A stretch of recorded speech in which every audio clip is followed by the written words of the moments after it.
Did you know Did you know that goats used to be an important part of Yom Kippur? Show of hands, who knew this about Yom Kippur? Okay, so we have some goat aficionados, excellent. This is true. Thousands of years ago, when the ancient temple still stood in Jerusalem, the core Yom Kippur ritual centered around 2 goats. One goat was sacrificed, an offering to God. The other goat was called Seir HaMishtaleach, the goat who was sent out. The high priest would put his hands on the heads of that goat and say, "Please God, your people have sinned and done wrong. Please grant us atonement." And then that sent out goat would be led into the wilderness. It was a journey that took the work of the entire community. Someone to lead the goat and many people to staff booths on the roads out of the city, where the person and the goat could rest and be refreshed. When the goat finally reached the wilderness, that same network of people along the road would pass the word back to the city and back to the temple in Jerusalem. It was a cause for great celebration. They believed that in the moment that the goat reached the wilderness, the entire community's sins had been atoned for, and that they could begin again with a fresh start to their relationships with other people, with God, and with themselves. Some Jewish communities still tell the stories of these goats every Yom Kippur. Our community typically does not, because the people who founded the Reform movement in the 1800s felt like it was time to let go of it. It has been thousands of years since goats were part of Yom Kippur, and for the early reformers, even mentioning the goats was sort of embarrassing. They felt, and I joined them in this, they felt very grateful that animal sacrifices were no longer part of Judaism. So they wanted us to stop talking about them and focus on things that are part of our religion today, like seeking atonement by making amends with the people that you have wronged. I am mostly on this page with them. Don't worry, this sermon is not going to be a polemic in support of reinstating our liturgy where we talk about the goats. But I do think we lose something when we cut ourselves off from the story of this holiday's origins and evolution over time. And it's this. Yom Kippur, as we observe it now, is in part a response to terrible loss and rupture. The goat version of Yom Kippur did not fade away slowly over time. It was taken away dramatically and suddenly when the temple in Jerusalem was destroyed by the Roman Empire in the year 70 of the Common Era. It was a devastating, unmoored, confused, and fearful time. The destruction of the ancient temple posed both a technical challenge and an existential challenge. The technical challenge was this. The rituals of the temple, including the goat ritual of Yom Kippur, had been the main tools that the Jewish people used to connect with God, and also in so doing, the main tools they used to move on from hard times, to take accountability for individual and collective misdeeds, and to think differently about their lives. The goat ritual and others like it were part of having a new beginning as a community. After the fall of the temple, they needed new tools, and they would eventually identify these over many decades, and to some extent centuries, but especially the early decades, as prayer, study, and acts of loving kindness. The existential challenge, different than the technical challenge, was this. The survivors of the destruction of the temple and their descendants were survivors of great cruelty by other human beings. They had their whole world taken from them, not in natural disaster or freak accident, though this would also have been horrifying, but by other people. Living through an act of such cruelty can challenge many things, including your faith. It can challenge your faith in other people, your faith in God, your faith that the universe can be a place where goodness and justice prevail, and it can even challenge your faith in yourself. Here in the 21st century, one of the names we have for this phenomenon is moral injury. When you witness, are the victim of, or are the unwilling perpetrator of an act that violates your moral code in a serious way. One of the things that we know about moral injury is that it can seriously dent a person's sense that the world can be a place of goodness and justice. Moral injury can also negatively impact one's sense of one's own agency. It can leave a person feeling cut off from others and alone. The ancient rabbis were very concerned with the question of how to live a good, kind, and moral life in community with others. Much of what they created, which laid the groundwork for Judaism today, was focused on the restoration of personal and collective agency in the wake of the terrible harm that they had experienced. I think we need the ancient rabbis' wisdom this year more than ever because of what we are living through and witnessing. It's not just that there's so much happening in the world, including so much violence that feels totally out of our control. It's also that many of us have experienced or witnessed cruelty this year.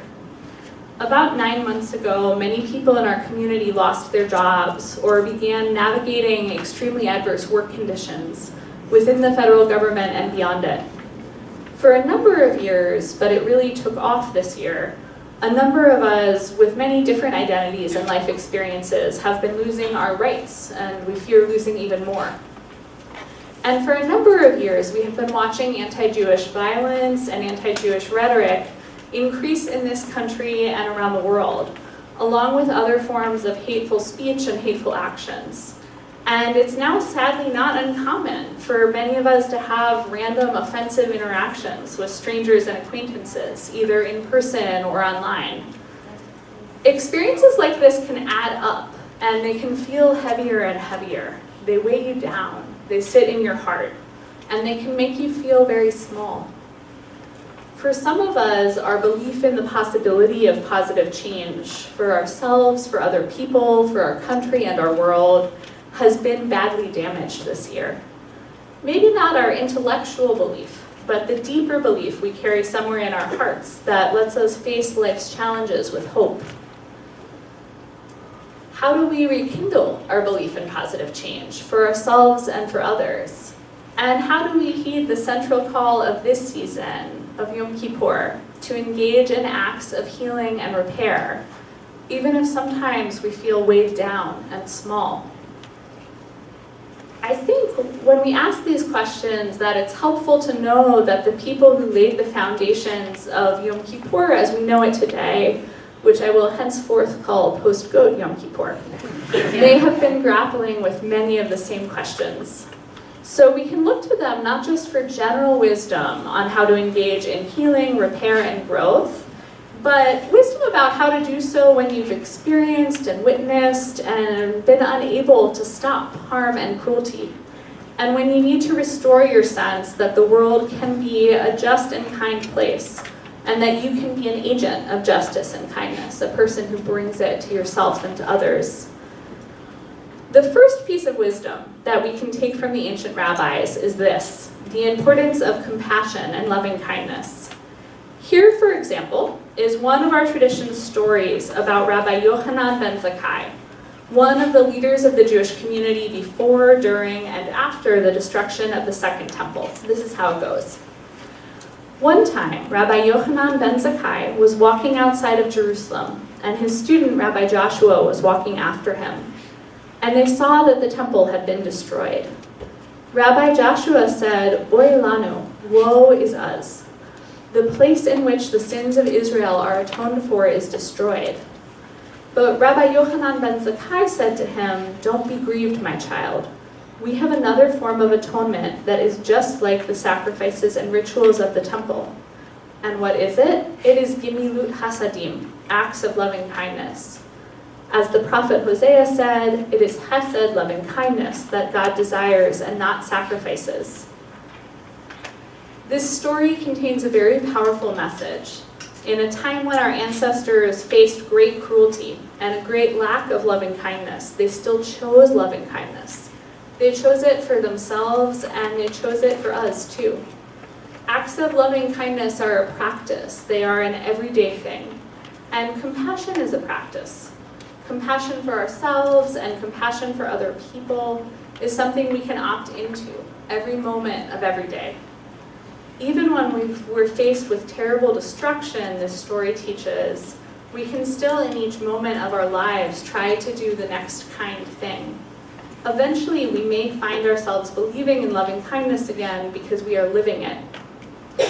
A turn towards compassion and loving kindness is not about defenselessness or self-sacrifice. It is about choosing to be defined and shaped, not by the worst things that have happened to us, but by our highest ideals. It's about seeking opportunities for loving connection and mutual support, because we know that love and hate can both spread like wildfire, and we choose to be part of spreading love. A few generations after Rabbi Yochanan ben Zakkai, there was another rabbi named Rabbi Yitzchak. Rabbi Yitzchak was born around 135 of the Common Era.